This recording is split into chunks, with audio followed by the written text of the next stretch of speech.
Final remaining two Australian journalists in China have fled, having been requested for interview by security officers shortly after Australian Chinese television presenter Cheng Lei's detention became public and after the federal government advised their media organisations they should return home. Basically, there was an exit ban put on the pair and the federal government worked to have that removed to ensure the pair could return home on commercial flights, which of course they did this morning. Consular officials escorted them to the plane doors in China, is my understanding. The view in government was that if China wanted to make a point, Australian journalists working for Australian media organisations were at particular risk. On Tuesday, the Australian government advised the media organisations they might want to get their people out.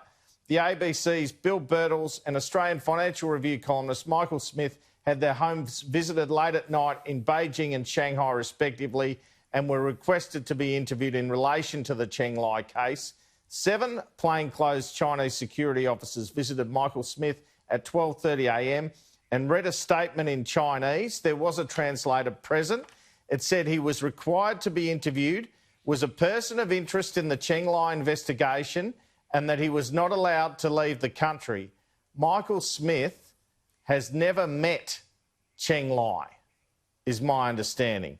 Let's look at a timeline of this now. 2 Wednesdays ago, Wang Xining, the Chinese deputy head of mission, gives a speech at the National Press Club in Canberra, which starts out conciliatory and ends up attacking Australia.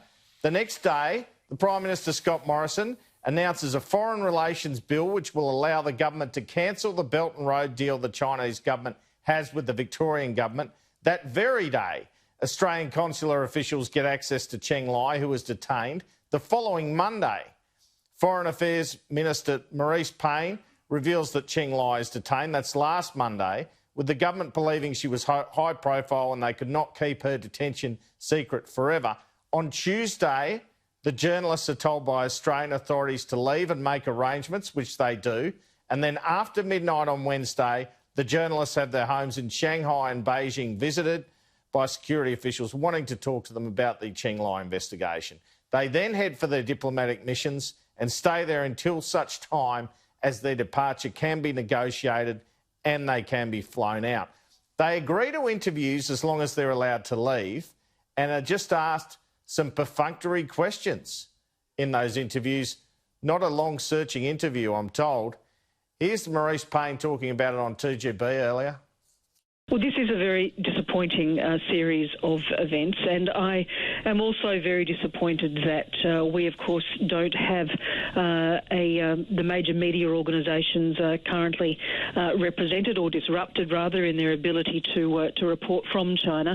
But importantly, we will continue to work in a bilateral sense, guided by our national interest. We will deal with individual issues as they arise, as we have done here.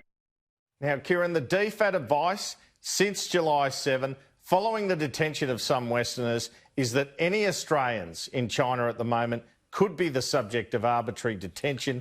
A federal government source has told me this situation with the journalists is a danger which has been building over some months.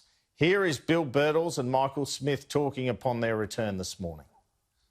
It's so good to be home, so happy. I can't say any more at the moment, but it's such a relief to be home, so really happy. Did you feel threatened at all when you were over there? A little bit, yes. It was a complicated experience, but it's great to be here. It's very disappointing to have to leave under those circumstances, and it's a relief to be back in a country with genuine rule of law, but this was a whirlwind, and it's not it's not a particularly good experience too. Yeah, so did you feel threatened at any point? I'll talk about that later, but it's just good to be home.